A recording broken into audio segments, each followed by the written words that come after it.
So I'm trying to do a series on some of the things that I noticed that struggling financially has done to me. I've been going through a time in my life where I've been completely not understanding my finances, not knowing from one day to the next how things are going to get paid or how am I going to make it. I'm at a point where I want to be transparent.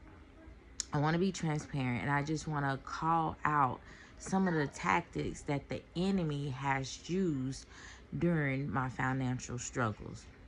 For one, he has made me feel that every time I walk in a room, I feel like I'm being talked about.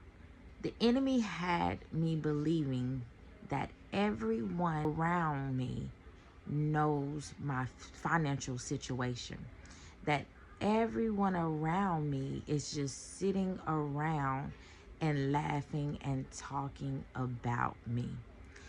It had me feeling so isolated and that I didn't belong in some of the places that I was in. The enemy was using my finances to attack my mind, to make me feel that what God was doing for me was nothing. The enemy had my finances to the point where I was in rooms and it was making me feel like I was unworthy to be in those rooms because I felt like I was not financially where I should be to be in those rooms. These are some of the ways that I felt that the enemy has used my finances against me. The enemy made me feel like just because I was going through financial struggles that I didn't belong in these rooms that God had put me in. It had me thinking that I'm here, but everyone else around me is doing way better than you. What are you here for? Is what the enemy had me thinking. You're a big joke. You shouldn't be here. You don't deserve to be here. You're not wealthy enough to be here. The enemy was playing on my mind, trying to get me to believe that what God was doing in my life, I wasn't worthy of it. It was trying to cloud my vision by having me so caught up on my finances and that I didn't have what everyone else had, that I didn't deserve what God was doing for me. It had me feeling like I wasn't capable of handling what God was doing for me in that moment.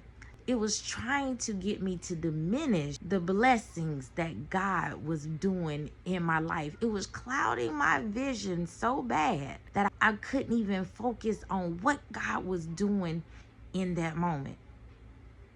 And I had to sit back and realize that even though the enemy was trying to tell me I was unworthy to be in those places, God still had me in the room. He still had me in the room. So that lets me know that no door can open by my own strength.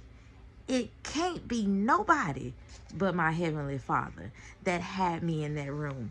But the enemy tried its best to make me sit down on what God was doing for me.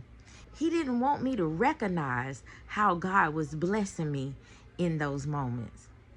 He wanted to distract me.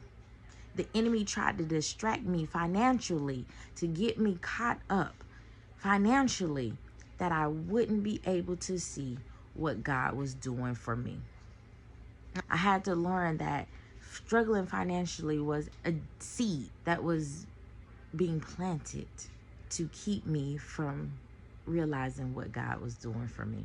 Struggling financially was a tactic that the enemy was trying to use with me to get me to doubt what God was doing for me.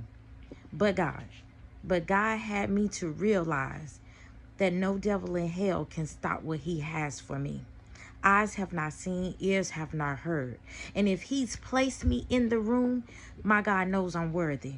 My God knows me. My God knows what I am capable of. My God knows what he has for me.